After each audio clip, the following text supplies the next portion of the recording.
Mga kasayan, meron lang tayong i-guide na nag-comment sa atin. Kung XRM 110 ka, XRM 125, Wave 100, SYM bonus, Suzuki Smash, Rider J110, Rider 150 na magpa-power up ka, para sa ito, pwede. Kasi medyo mahaba yung natin, mahaba yung comment natin, pero tama naman yung ginawa niya. Kung meron man siyang maling ginawa, babaguhin natin. Ito, meron tayong sample dito para sa mga magpa-power up lines, lalong-lalo na sa XRM 110, 125 carb, at FI. Basahin mo, shoutout mo na rin. Para lang sa magtsatsaga ka sa na kasi mahaba ito. Kung hindi, pwede kayong mag-skip. Shoutout kay Rogen Lim.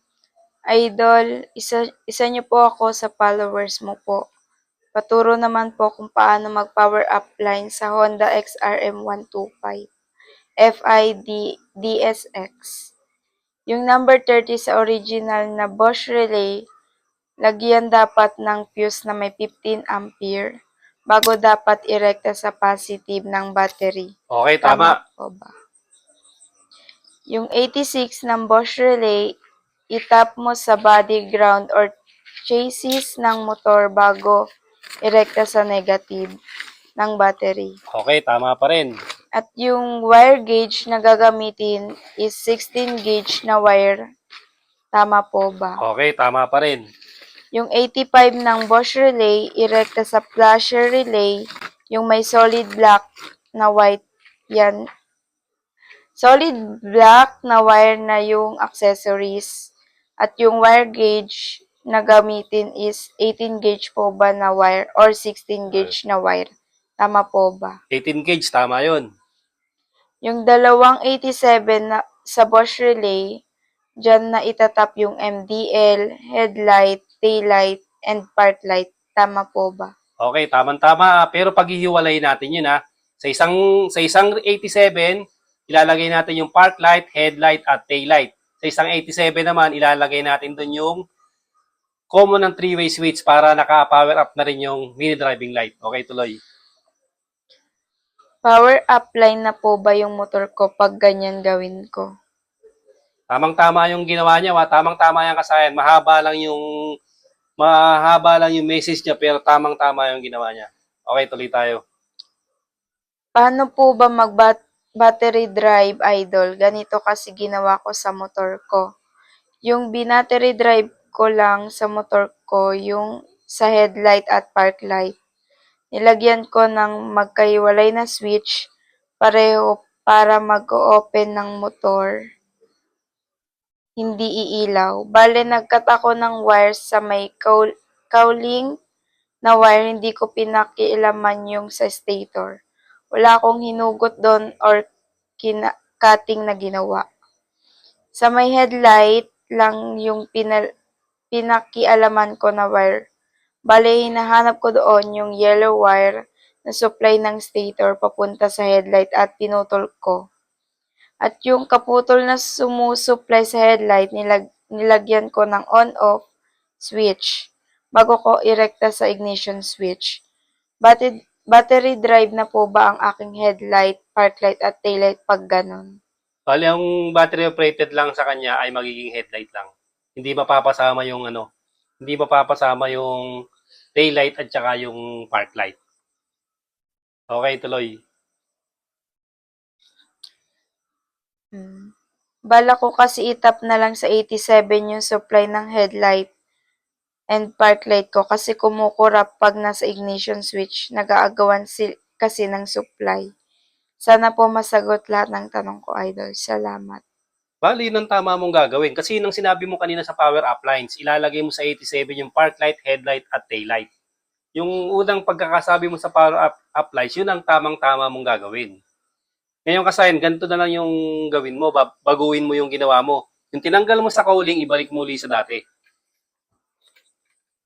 Tapos, ito yung sample natin ha. Kahit Suzuki Smash pa yan, Rider 150, magpa-power up ka, ganito yung gagawin natin ha. Kasi ang Suzuki naman, ang kulay naman ng supply ng kanyang headlight, taillight at park light, yellow na may lining na white. Ito naman sa FI, white na may lining na yellow ha. Tapos, yellow. Yun yung yung supply na XRM natin. Kung carb o FI. Pag carb, automatic, solid yellow. Tapos yung sa stator natin, pag FI, white na may lining na yellow ha. Ganito lang yung gagawin nyo. Balik mo muna sa dati yung balik mo sa dati yung wire. Ibalik mo lang sa stock. Tapos pumunta ka sa stator. Pagpunta ito, sample lang natin ito kasi na hindi ito yung mismong stator. Ito, pwede natin i-sample ito halimbawa eh. Ito yung mga wire na ito. Hanapin mo dun yung white na may lining na yellow. Yun yung ikakat mo. Halimbawa, ito, ikakat natin ha. Ito. Halimbawa, ikakat natin yan. Ito yung gagawin natin ha. O, pag-cut natin, ayan, nakakat na siya. Ito na yung papuntang stator. I-testing mo muna pagkakat mo dito ha. I-testing mo muna. Pag nawala yung park light, headlight, at tail light, ibig sabihin, ito yung supply. Ito yung supply pag nawala yung park light, headlight, at tail light. Pero pag hindi nawala yung park light, headlight, at tail light, ibig sabihin, mali yung kinat mo. Kasi may dalawang white eh. Isang white at saka isang white na may lining na yellow. Pag nagkamali ka ng hinugot o pinutol, palitin mo yung kabila, ibalik mo to, yung kabila naman ang pugutin mo o puputulin mo ha. Pag-iwalay mo na gano'n. Ngayon, sa paghugot mo ngayon, testing mo na naman, paandarin mo ulit yung motor. Pag andar ng motor na wala yung park light, headlight, tail light, tama yung pinutol mo. Tsaka ka palang tumuloy. Huwag ka agad yung wiring ka ng wiring tapos saka mo i-testing pag tapos na. Kailangan sa mga nag-DIY, testing agad para makita agad yung resulta kaysa mahaba na yung wiring mo, naglagay ka na ng mga electrical tape, binalutan mo na siya ng maayos. Pagdating sa dulo, mali naman pala, bakbaka na naman para hindi madoble yung trabaho. Ito na ngayon siya kasayin ha.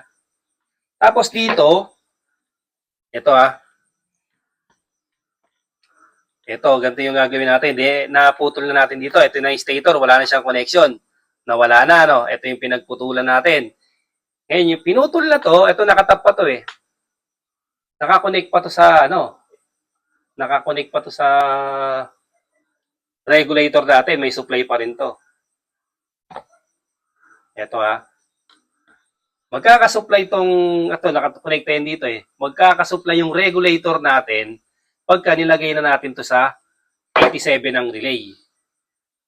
Ito ha, 87. Pero ang gagawin natin, para meron siyang switch, papadaanin natin sa on-off switch. Ilalagay natin to sa on-off switch. Halimbawa, ito yung dalawang wire ng on-off switch. Ito yung dalawang wire ng on-off switch ha. Lagay natin dito yung pinutol natin. Pagkalagay natin dito, ito yung ilalagay natin sa 87 ng relay. Example lang natin ha, on-off switch to ha, on-off switch. Para ang mangyayari natin, naka-power up lines na yung naka-power up lines na yung park light, headlight, at tail light. Yung tail light natin ha. Bali ito, wala nang connection to. Wala nang connection to kasi na nasa tayo ba? Stock regulator ha. Ngayon kasayan, kung gusto mo kung gustong mag fast charge, putulin mo to. Ito at nakita niyo to, may connection to rito, yung inilagay natin sa switch. Yan. Ito yung galing stator na pinutol natin ha. Pakiintindi lang mga kasayan, ito yung pinutol natin ha, inilagay natin sa switch, tapos inilagay natin sa relay. Kasi kung ilalagay natin sa diretso sa accessory wire, nag-battery operated lang tayo, hindi tayo nag-power up. Hindi tayo nag-power up ng motor natin. Kaya ito yung sample na on-off switch, 87 ang relay, kaya magiging power up lang yung park light, headlight at tail light ha. Tapos, kung gusto natin mag-fast charge, putulin natin ngayon to. Ito, halimbawa ito. Putulin natin yung yellow wire sa regulator. Halimbawa, pinutol na natin pinutol natin yung yellow wire sa regulator. Naka-fast charge na tayo niyan. Ngayon kasi meron pang isang diskarte. Paano naman kung gusto mong gawing full wave yung regulator? Kaya full wave, papalitan mo lang siya ng full wave regulator pero hindi ka magpapalit ng stator. Magpapalit ka lang ng ganito. Halimbawa, magpapalit ka. Kasi pag nagpalit ka ng full wave regulator tapos i-fast charge mo, hindi gagana yung charger mo ha. hindi gagana yung charger mo niyan. Ganito ngayon yung connection yun. Dahil nakaputol na to, nagpalit ka ng regulator rectifier, color coding lang naman yan. Pag nagpalit ka, halimbawa, pag TMX gagamitin mo, kung TMX 125, color coding lang. Kaya hindi ka mahihirapan yan. Kulay-kulay lang ang gagawin mong wire. Etong pinutol mo na yellow wire, duktungan mo lang siya ng wire. Kung magpapalit ng charger, ito, kinumpleto na natin para pag duktong mo ng wire, yung tinanggal mo na stator, duktong mo lang uli dito. Pansinin nyo kasaya na, dinuktong mo lang uli siya sa stator. Kumunik na uli siya sa stator. Naging dalawa na uli yung connection ng stator natin. Kanina isa lang kasi pinutol natin. Ginawa nating battery drive. Ngayon, nagpalit tayo ng full wave charger. I-connect natin uli. Nakakonect siya ba? Pero nakaputol na tayo rito. Pansinin nyo. Hindi nagagana yung stator drive. Battery drive na siya kasi connect diretso sa may charger. Diretso na sa may charger natin. Yung pinutol para sa fast charge at yung pinutol para sa battery operated.